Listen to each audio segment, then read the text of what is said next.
ಆತ್ಮಬಂಧೆಗಳಿಗೂ ನಮಸ್ಕಾರ. ಮೊಟ್ಟ ಮೊದಲ ಬಾರಿಗೆ ಬ್ರಹ್ಮಶ್ರೀ ಪಿತಾಮಹ ಪತ್ರಿಜಿಯವರಿಗೂ ಹಾಗೂ ಸ್ವರ್ಣಮಾಲಾ ಅಮ್ಮನವರಿಗೂ ಅನಂತ ಧನ್ಯವಾದಗಳನ್ನು ಅರ್ಪಿಸುತ್ತಾ, ಹಾಗೆ ಈ ವೇದಿಕೆಯನ್ನ ನಿರ್ಮಾಣಕ್ಕೆ ಮಾಡಿಕೊಟ್ಟಿರ್ತಕ್ಕಂಥ ರಂಗನಾಥ್ ಸರ್ ಅವರಿಗೂ ಸಹ ಧನ್ಯವಾದಗಳನ್ನ ಅರ್ಪಿಸುತ್ತಾ, ಹಾಗೆ ನನಗೆ ಇಲ್ಲಿ ಅವಕಾಶವನ್ನ ಕಲ್ಪಿಸಿದ್ದಕ್ಕೆ ರೇವತಿ ಮೇಡಮ್ ಅವರಿಗೂ ಸಹ ಧನ್ಯವಾದಗಳನ್ನ ಅರ್ಪಿಸುತ್ತಾ, ನನ್ನ ತಂದೆ ತಾಯಿಗಳಿಗೆ ನಮಸ್ಕರಿಸುತ್ತಾ, ಮಾಸ್ಟರ್ಸ್ ನಿಮಗೂ ಸಹ ನನ್ನ ನಮಸ್ಕಾರಗಳನ್ನು ತಿಳಿಸುತ್ತಾ, ನಾನು ಇಂದು ತಕ್ಕೊಂಡಿರ್ತಕ್ಕಂಥ ಸಬ್ಜೆಕ್ಟು ಮಾಧವ ಸೇವೆಯೇ ಮಾನವ ಸೇವೆ. ಅಂದ್ರೆ ಮಾಧವ ಸೇವೆಯೇ ಮಾನವ ಸೇವೆ ಅಂದ್ರೆ ಏನು ಅನ್ನೋದನ್ನ ಇವತ್ತು ತಿಳ್ಕೊಳ್ಳೋಣ ಮಾಸ್ಟರ್ಸ್. ನಾವು ಈ ದಿನ ಸೇವೆ ಅನ್ನುವ ಕಾನ್ಸೆಪ್ಟ್ ಕುರಿತು ಕೂಲಂಕುಷವಾಗಿ ಆದಿಯಿಂದ ಅಂತ್ಯದವರೆಗೂ ಸಹ ನಾವು ತಿಳ್ಕೊಳ್ಳೋಣ ಮಾಸ್ಟರ್ಸ್. ನಿಜಕ್ಕೂ pyramid spiritual society master pyramid ಧ್ಯಾನಿಗಳು ಇವೆಲ್ಲರೂ ಕೂಡ ಪೂರ್ವ ಜನ್ಮದಲ್ಲೇ ನಿರಂತರ ಸೇವಾ ಧಾರಣರಾಗಿರ್ತಾರೆ, ಸೇವಾ ಚಕ್ರವರ್ತಿಗಳಾಗಿರ್ತಾರೆ, ಸೇವಾ ತತ್ಪರರು ಸಹ. ಆದ್ದರಿಂದಲೇ ಈ ಪಿರಮಿಡ್ ಧ್ಯಾನ ಕೇಂದ್ರಗಳಲ್ಲಿ ಸೇರಿದ ಮೊದಲ ದಿನದಿಂದಲೇನೆ ಎಲ್ಲರಿಗೂ ಸೇವೆ ಮಾಡಿರಿ ಅಂತ ಹೇಳ್ತಾ ಇರ್ತೇವೆ ಮಾಸ್ಟರ್. ಈ ದಿನ ಧ್ಯಾನ ಕಲಿತಿದ್ದೇವಲ್ಲವೇ, ಹಿಂದಿನಿಂದನೇ ಧ್ಯಾನ ಇತರರಿಗೆ ಹೇಳಿಕೊಡಿ, ಈ ಆಧ್ಯಾತ್ಮಿಕ ಸೇವಾ ಕಾರ್ಯಕ್ರಮದಲ್ಲಿ ಮಗ್ನವಾಗಿಸುತ್ತಾರೆ ಪಿರಮಿಡ್ ಮಾಸ್ಟರ್ಗಳು ಮಾಸ್ಟರ್. ಈ ವಿಧವಾಗಿ ಪಿರಮಿಡ್ ಮಾಸ್ಟರ್ಗಳಾಗಲಿ ಪಿರಮಿಡ್ ಧ್ಯಾನಿಗಳಾಗಲಿ ಮೊಟ್ಟ ಮೊದಲ ದಿನದಿಂದಲೇ ಈ ಸೇವೆಯನ್ನ ರೂಪುರೇಷೆಗಳನ್ನ ತಿಳ್ಕೊಂಡಿರ್ತಾರೆ ಮಾಸ್ಟರ್. ಆದ್ರೆ ಕೇವಲ ಈ ಪಿರಮಿಡ್ ಮಾಸ್ಟರ್ಗಳೇ ಅಲ್ದೇನೆ, ಪಿರಮಿಡ್ ಧ್ಯಾನಿಗಳೇ ಅಲ್ಲ, ಪ್ರಪಂಚದಲ್ಲೆಲ್ಲ ಕೂಡ ಈ ಸೇವೆ ಎನ್ನುವ ಕಾರ್ಯಕ್ರಮ ಅನಂತವಾಗಿ ನಡೆಯುತ್ತಲೇ ಇದೆ. ಅನೇಕ ರಂಗಗಳಲ್ಲಿ, ಅನೇಕ ವಿಧವಾಗಿ, ಅನೇಕ ಪದ್ಧತಿಗಳಲ್ಲಿ ಸೇವೆ ಅನ್ನೋದು ನಡೀತಾ ಬಂದಿದೆ ಮಾಸ್ಟರ್ಸ್. ಅಂದ್ರೆ ಸೇವೆ ಅಂದ್ರೆ ಏನಪ್ಪಾ ಅಂದ್ರೆ ಮಾಧವ ಸೇವೆಯೇ ಮಾನವ ಸೇವೆ ಅಂತ ಯಾಕೆ ಬಂತು, ಇದೆಲ್ಲ ಯಾವ ತರ ಸೇವೆಗಳನ್ನು ಮಾಡಿದ್ರೆ ನಾವು ಅದಕ್ಕೆ ಮಾದರಿ ಆಗ್ತೀವಿ ಅನ್ನೋದನ್ನ ತಿಳ್ಕೊಳ್ಳೋಣ ಮಾಸ್ಟರ್. ಸೇವೆ ಅಂದ್ರೆ ಏನು? ಈಗ ನಾವು ಈ ಸೇವೆ ಎನ್ನುವುದರ ಈ ಉದಾತ್ತವಾದ ವಿಷಯನ ಕುರಿತು ಎಲ್ಲಾ ಕೋನಗಳಲ್ಲಿ ಸಹ ನಾವು ಪರಿಶೀಲನೆ ಮಾಡೋಣ ಮಾಸ್ಟರ್ಸ್. ಈ ಅದ್ಭುತವಾದ ವಿಷಯ ಹೇಗೆ ಪ್ರಾರಂಭವಾಯಿತು, ಮಾನವನ ಆತ್ಮದ ವಿಕಾಸ ಯಾತ್ರೆಯಲ್ಲಿ ಅದರ ಒಂದು ಪರಾಕಾಷ್ಠೆ ಹೇಗೆ ಬಂತು, ಈಗ ಇವನ್ನೆಲ್ಲ ನಾವು ವಿವರವಾಗಿ ತಿಳ್ಕೊಳ್ಳೋಣ ಮಾಸ್ಟರ್. ಸೇವೆ ಅಂದ್ರೆ ಇದು ಒಂದು ವ್ಯಾಪಾರಕ್ಕೆ, ಉದ್ಯೋಗಕ್ಕೆ ಹಾಗೂ ನಮ್ಮ ಕುಟುಂಬದ ಧರ್ಮಕ್ಕೆ ವಿಭಿನ್ನವಾದದ್ದು ಮಾಸ್ಟರ್ಸ್. ಉದಾಹರಣೆಗೆ ಹೇಳೋದಾದ್ರೆ, ನಾವು ಕುಟುಂಬದಲ್ಲಿ ಹೆಂಡತಿ ಗಂಡನಿಗೆ ಸೇವೆ ಮಾಡ್ತಾರೆ ಅಂತ ಅಂತೀವಿ ನಾವು.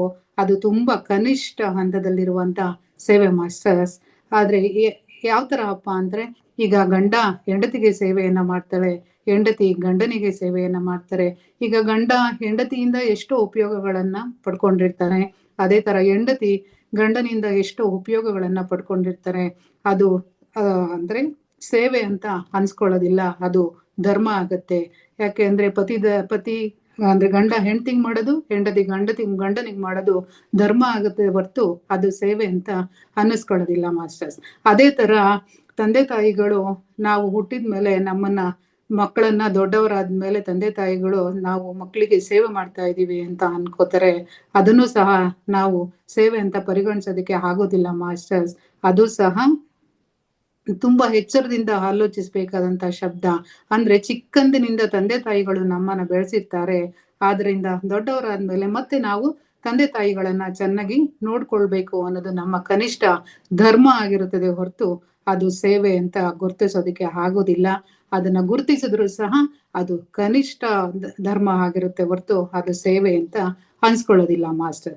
ಧರ್ಮನೇ ಬೇರೆ, ಹಾಗೇನೆ ಸೇವೆನೇ ಬೇರೆ ಮಾಸ್ಟರ್ಸ್. ಧರ್ಮ ಬೇರೆ, ನಮ್ಮ ಸೇವೆ ಬೇರೆ, ನಮ್ಮ ಕರ್ತವ್ಯ ಬೇರೆ ಎಂಬುದನ್ನ ತಿಳ್ಕೋಬೇಕು ಮಾಸ್ಟರ್ಸ್. ಈಗ ನಾವು ಒಂದು ಉದ್ಯೋಗದಲ್ಲಿರ್ತೇವೆ, ನಾವು ಹಣ ತೆಗೆದುಕೊಳ್ತಾ ಕೆಲಸವನ್ನ ಮಾಡ್ತಾ ಇರ್ತೇವೆ. ಒಂದು ಸರ್ಕಾರಿ ಸೇವೆ ಅನ್ಕೊಳ್ಳಿ, ನಾವು ಇವಾಗ ಹೇಳ್ಕೊತೀವಿ ನಾನು ಸರ್ಕಾರಿ ಸೇವೆಯನ್ನ ಮಾಡ್ತಾ ಇದ್ದೇನೆ ಅಂತ. ಅದು ನಾವು ಹಣ ತಗೊಂಡು ಮಾಡ್ತಕ್ಕಂಥ ಸೇವೆ ಸರ್ಕಾರಿ ಸೇವೆ ಆಗೋದಿಲ್ಲ ಮಾಸ್ಟರ್ಸ್. ನಾವು ಮಾಡ್ತಿರುವ ಕೆಲಸಕ್ಕೆ ವೇತನವನ್ನ ನಾವು ತಗೋತಾ ಇರ್ತೀವಿ.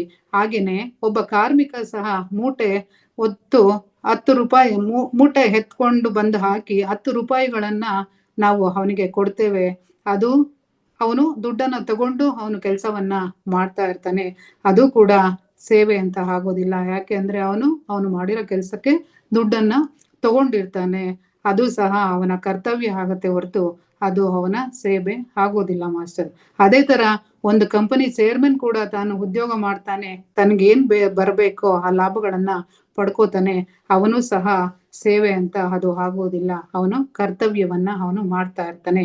ಕಾರ್ಮಿಕ ತಾನು ಭಾರವನ್ನ ಹೊತ್ತು ಅದಕ್ಕೆ ತಕ್ಕ ಫಲಿತ ಪಡೆದಂತೆಯೇ ಒಬ್ಬ ಯೂನಿವರ್ಸಿಟಿ ಪ್ರೊಫೆಸರು ಕೂಡ ತನ್ನ ಬುದ್ಧಿವಂತಿಕೆಯನ್ನು ಉಪಯೋಗಿಸ್ತಾನೆ, ಕರ್ಮಗಳನ್ನ ಮಾಡ್ತಾನೆ, ಅದಕ್ಕೆ ತಕ್ಕ ಹಾಗೆ ತಿಂಗಳಿಗೆ 50,000ನೋ 60,000ನೋ ರೂಪಾಯಿಗಳನ್ನ ಪಡ್ಕೋತಾನೆ. ಅಂದ್ರೆ ಯಾರಿಗೆ ಏನು ಸಾಧ್ಯವೋ ಅದನ್ನು ಮಾಡಿ ಅದರ ಫಲವನ್ನ ಅವರು ಪಡಿತಾ ಇರ್ತಾರೆ. ಇಂತಹ ಹಣವನ್ನ ತೆಗೆದುಕೊಂಡು ಮಾಡುವ ಕಾರ್ಯಕ್ರಮಕ್ಕೆ ಸೇವೆ ಅಂತ ಹೇಳೋದಕ್ಕಾಗೋದಿಲ್ಲ. ಅದು ಅವನ ಕರ್ತವ್ಯ ಆಗಿರುತ್ತೆ. ಅದು ಆದ್ರಿಂದ ನಾವು ಅದು ಧರ್ಮ, ಅದು ನಮ್ಮ ಧರ್ಮ ಕರ್ತವ್ಯ ನಿರ್ವಹಣೆ.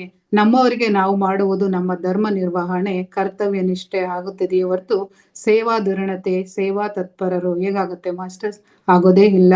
ಅಂದ್ರೆ ಏನಪ್ಪಾ ಆಗೋದಿಲ್ಲ ಎಂದರ್ಥವಲ್ಲ, ಆಗುತ್ತದೆ. ಆದ್ರೆ ಅದು ಕನಿಷ್ಠ ಪಕ್ಷದಲ್ಲಿ ಇದೆ ಎಂದು ಅರ್ಥ.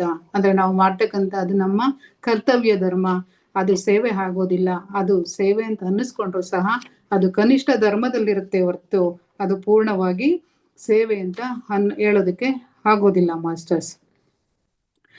ಹಾಗೇನೆ ಧರ್ಮ ಮಾಡಿದರೆ ಪ್ರತ್ಯೇಕವಾದ ಗುರುತಿಸುವಿಕೆ ಇಲ್ಲ.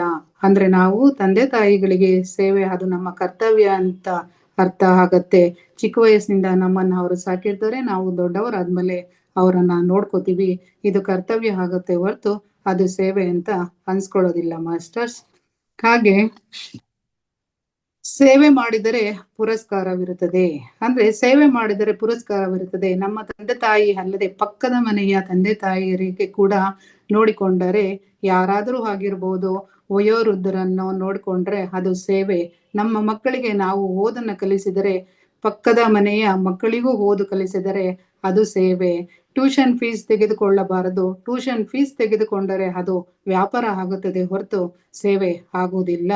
ಸೇವೆ ಅಂದ್ರೆ ಓದು ಬರಹ, ಪಕ್ಕದ ಮನೆಯವರಿಗೂ ಸಹ ಓದು ಬರಹವನ್ನ ಕಲಿಸಿದರೆ, ಅಂದ್ರೆ ಅದು ಉಚಿತವಾಗಿ ಓದು ಬರಹವನ್ನ ಕಲಿಸಿದರೆ ಸೇವೆ ಆಗತ್ತೆ.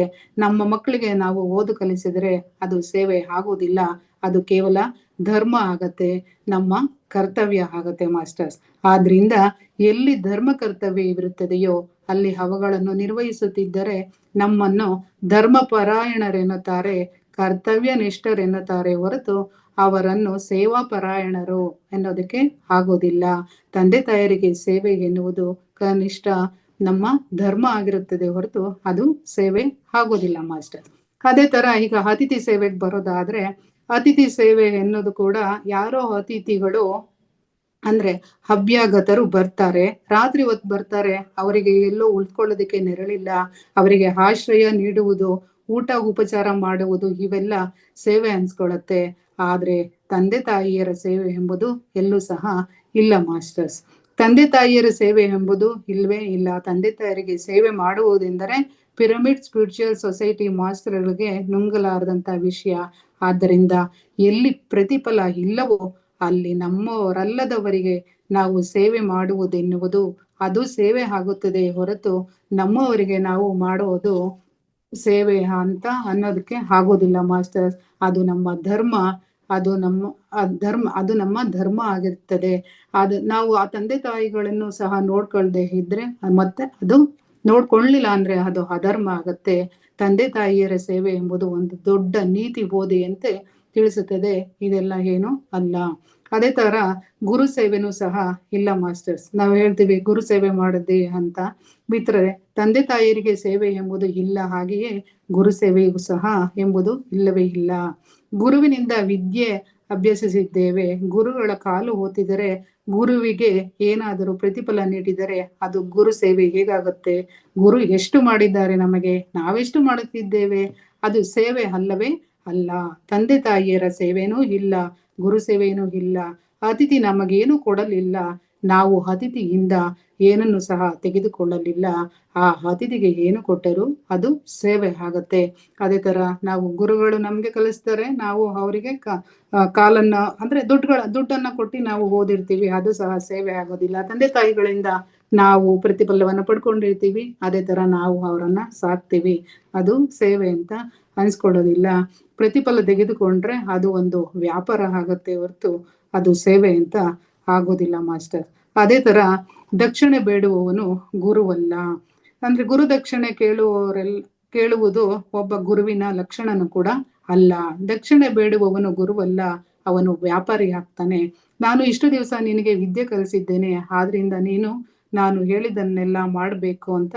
ಉದಾಹರಣೆಗೆ ಹೇಳೋದಾದ್ರೆ, ದ್ರೋಣ ಅರ್ಜುನನನ್ನ ಪ್ರತಿಫಲ ಕೇಳದೆ, ನೀನು ನನ್ನ ಶತ್ರುವನ್ನ ಸಂಹರಿಸಬೇಕು, ನನಗೆ ಆ ದೃಪದ ಅವನು ನನ್ನ ಶತ್ರು, ಅವನನ್ನು ನಾನು ಸಾಯಿಸಲಾರೆ, ಅಂದ್ರೆ ನನ್ನದು ಬ್ರಾಹ್ಮಣ ಧರ್ಮ, ನಾನು ಶತ್ರುವನ್ನ ಸಾಯಿಸೋದಕ್ಕೆ ಆಗುವುದಿಲ್ಲ, ಶತ್ರುವನ್ನ ನೀನು ಸಾಯಿಸ್ಬೇಕು, ಆದ್ರಿಂದ ನಿನ್ನನ್ನು ಪಾಲಿಸಿ ಪೋಷಿಸಿದ್ದೇನೆ, ನೀನು ಆತನ್ನ ಸಾಯಿಸ್ಬೇಕು ಅಂತ ಹೇಳ್ತಾರೆ.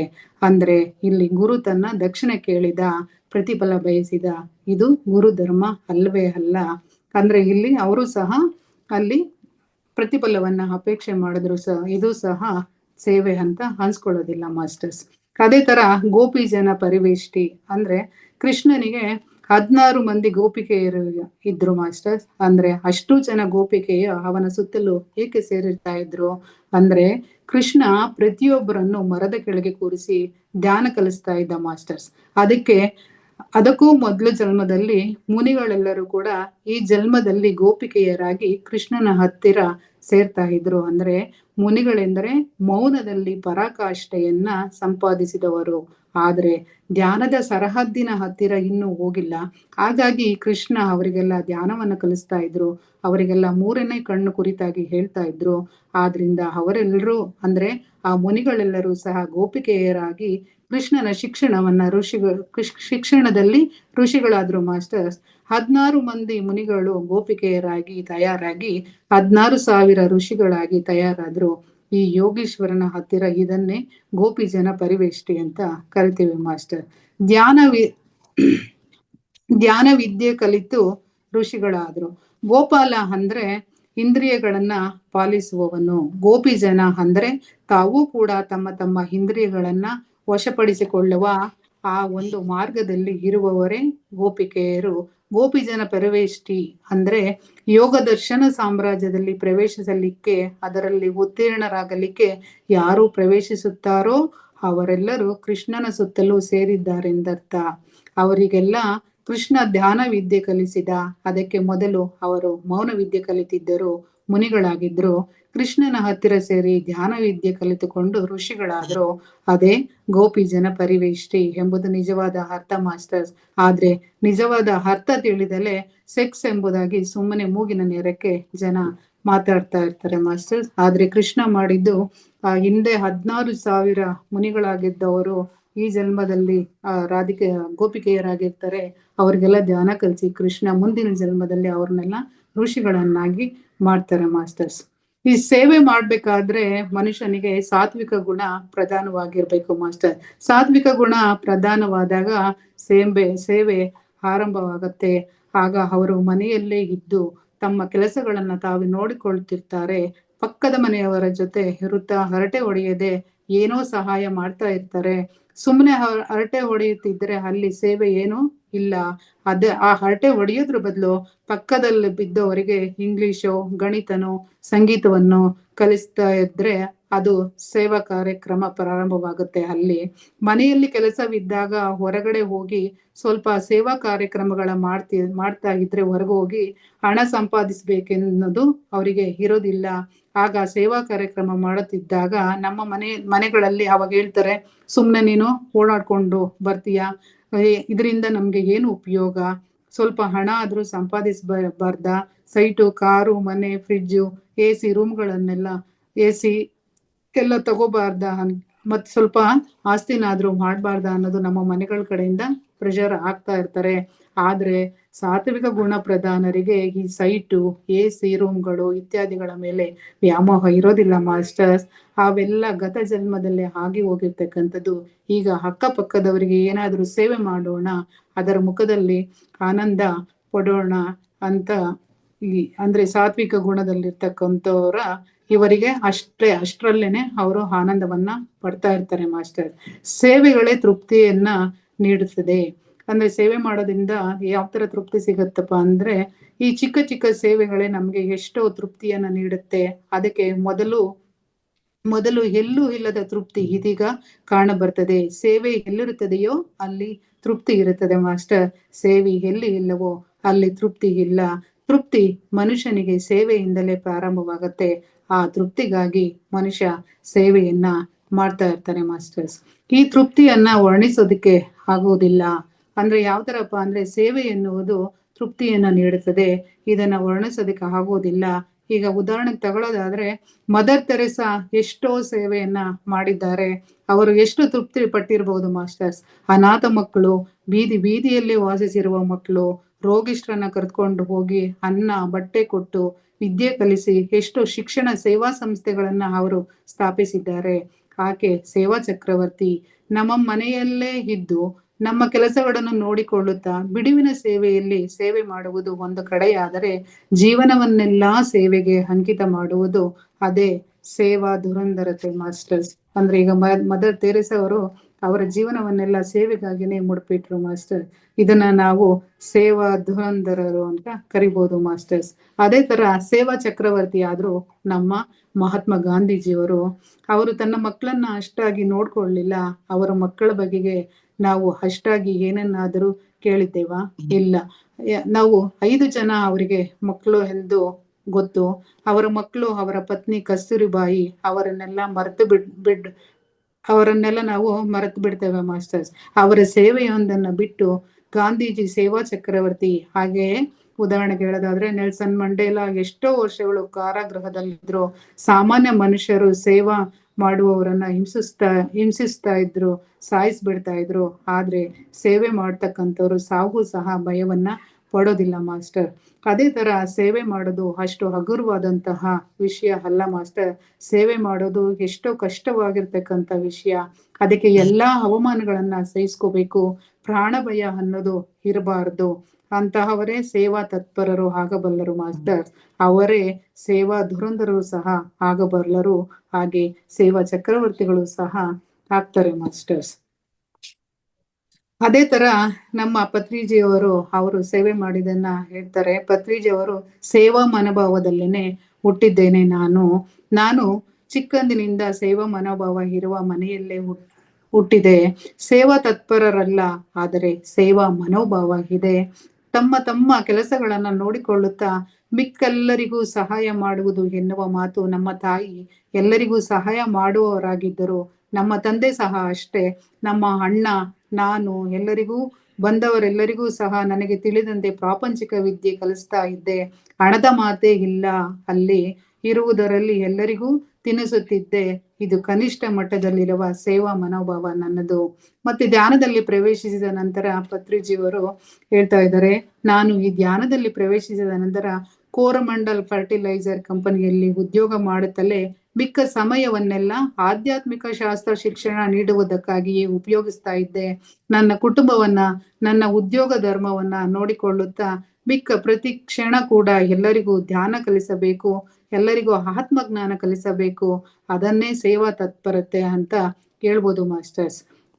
ಮತ್ತೆ ಅವರು 1992ರಲ್ಲಿ ಉದ್ಯೋಗ ಧರ್ಮವನ್ನ ತ್ಯಜಿಸಿಬಿಟ್ಟು ಸಮಯವನ್ನ 100ಕ್ಕೂ 100 ಪಾಲು, ದಿನಕ್ಕೆ 24 ಗಂಟೆಗಳು ಸಹ ಸೇವೆಗಾಗಿಯೇ ವಿನಿಯೋಗವಾಗಿ ಇರ್ತಾರೆ ಮಾಸ್ಟರ್ ನಮ್ಮ ಪತ್ರಿಜಿಯವರು. ಇದನ್ನ ಸೇವಾ ಚಕ್ರವರ್ತಿತ್ವ ಅಂತ ನಾವು ಹೇಳ್ಬೋದು ಮಾಸ್ಟರ್ಸ್. ಈ ಸೇವೆಯಲ್ಲಿ 3 ಹಂತಗಳು ಇದಾವೆ ಮಾಸ್ಟರ್. ಅದರಲ್ಲಿ ಒಂದೇದು ಸೇವಾ ಮನೋಭಾವ.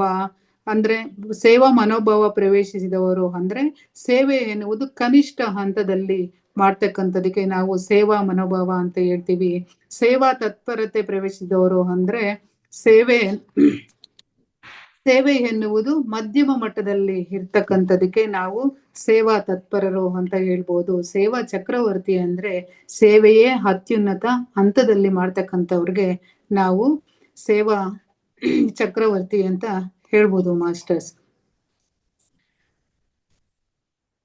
ಅದೇ ತರ ನಮ್ಗೆ ಎಷ್ಟು ಸೇವೆ ಮಾಡಿದ್ರೆ ಅಷ್ಟು ತೃಪ್ತಿ. ಅಂದ್ರೆ ನಾವು ಎಷ್ಟು ಸೇವೆ ಮಾಡಿದೀವೋ ನಮ್ಗೆ ಅಷ್ಟು ತೃಪ್ತಿ ಸಿಗತ್ತೆ ಮಾಸ್ಟರ್. ಮಾನವನಿಗೆ ನಿಜವಾದ ತೃಪ್ತಿ ತನ್ನನ್ನು ತಾನು ನೋಡಿಕೊಳ್ಳುವುದರಲ್ಲಿ, ತನ್ನ ಧರ್ಮವನ್ನು ತಾನು ನಿರ್ವಹಿಸುವುದರಲ್ಲಿ, ತನ್ನ ಭೋಗ ತಾನು ನೋಡಿಕೊಳ್ಳುವುದರಲ್ಲಿ ತೃಪ್ತಿ ಇದ್ದರೂ ನಿಜವಾದ ತೃಪ್ತಿ ಮಾತ್ರ ಸೇವೆಯಿಂದಲೇ ಆರಂಭವಾಗುತ್ತದೆ.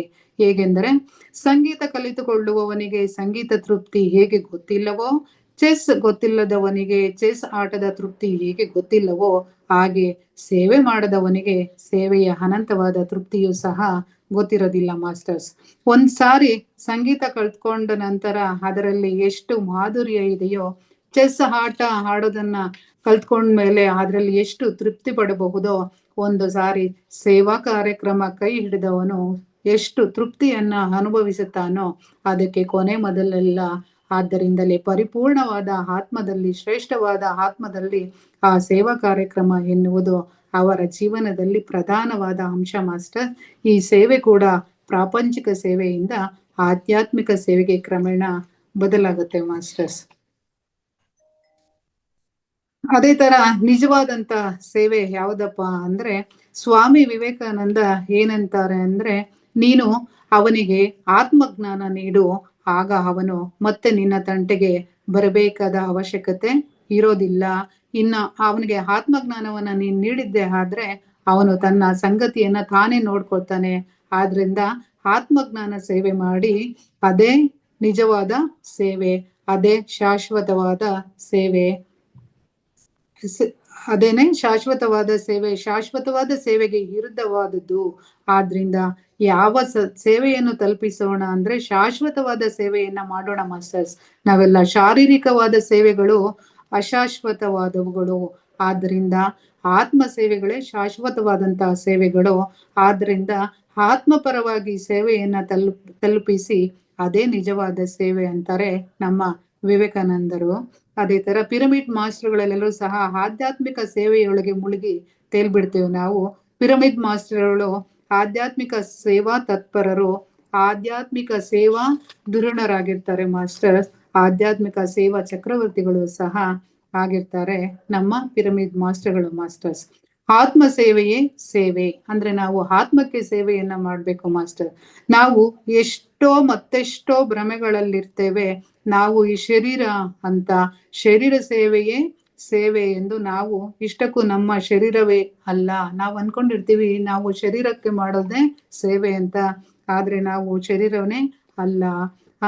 ಅಂಥದ್ರಲ್ಲಿ ಶರೀರ ಸೇವೆ ಹೇಗೆ ಸೇವೆ ಆಗುತ್ತೆ ಮಾಸ್ಟರ್?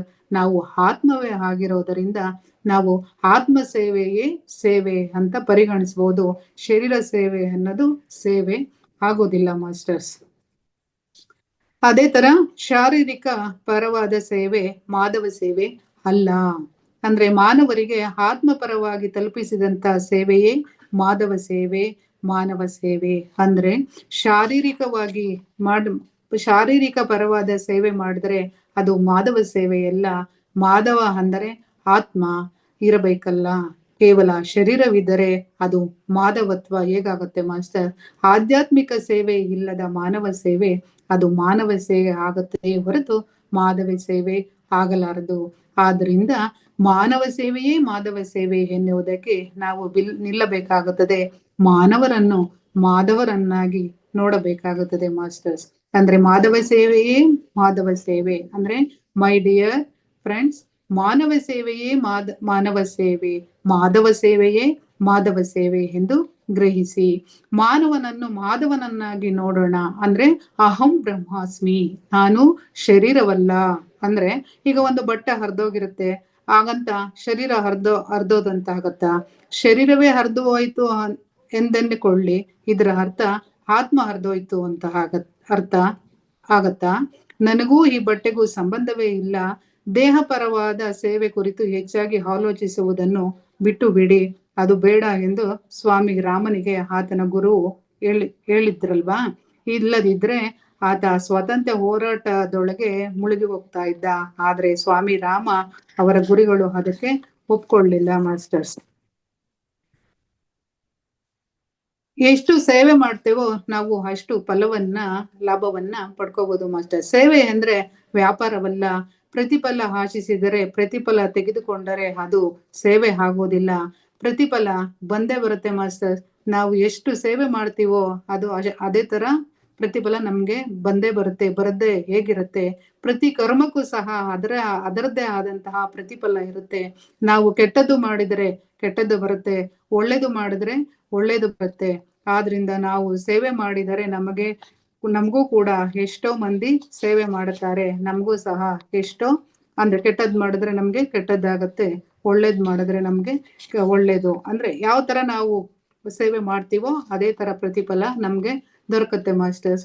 ಆತ್ಮ ಸೇವೆಯೇ ಶಾರೀರಿಕ ಸೇವೆ. ಅಂದ್ರೆ ಆತ್ಮ ಸೇವೆಯೇ ಮಾಧವ ಸೇವೆ. ಶಾರೀರಿಕ ಸೇವೆ ಎಂಬುದು ಕೇವಲ ಮಾನವ ಸೇವೆ ಮಾತ್ರ ಆಗುತ್ತದೆ. ಶಾರೀರಿಕ ಸೇವೆ ಕೇವಲ ಶಾರೀರಿಕ ಸೇವೆ ಆಗುತ್ತೆ. ಶಾರೀರಿಕ ಸೇವೆ ಆತ್ಮ ಸೇವೆ ಆಗೋದಿಲ್ಲ ಮಾಸ್ಟರ್ಸ್. ಆದರೆ ಆತ್ಮ ಸೇವೆ ಶಾರೀರಿಕ ಸೇವೆ ಆಗುತ್ತೆ. ನಾವು ಧ್ಯಾನದಲ್ಲಿ ಕುಳಿತುಕೊಳ್ತೇವೆ ಅಂತ ತಿಳ್ಕೊಳ್ಳಿ, ಆಗ ಧ್ಯಾನದಿಂದ ರೋಗಗಳೆಲ್ಲ ಹೋಗುತ್ತೆ. ಅಂದ್ರೆ ನಮ್ಮ ಶರೀರಕ್ಕೆ ಸೇವೆ ಮಾಡಿದಂತೆ. ಇತರರಿಗೆ ಧ್ಯಾನ ಕಲಿಸಿದ್ದೇವೆ ಅಂತ ತಿಳ್ಕೊಂಡ್ರೆ ಆಗ ಅವರ ಮೈಂಡ್ ಪ್ಯೂರ್ ಆಗಿ ಬಿಡ್ತದೆ. ಆಗ ಜನರೆಲ್ಲರೂ ಸಹ ನಮ್ಮಲ್ಲಿಗೆ ಬಂದು ಅನ್ನ ಕೊಡುತ್ತಾರೆ.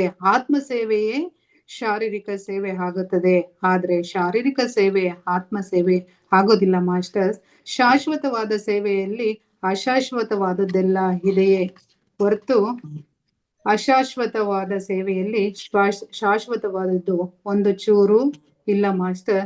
ಆತ್ಮ ಸೇವೆ ಇಲ್ಲ, ಆತ್ಮ ಸೇವೆಯಲ್ಲಿ ಇಲ್ಲಿ ಬರೋದಿಲ್ಲ. ಆದ್ರಿಂದ ಆತ್ಮ ಸೇವೆಗೆ ಪ್ರಧಾನವಾದಂತಹ ಮಹತ್ವವನ್ನ ನಾವು ಕೊಡೋಣ ಮಾಸ್ಟರ್ಸ್.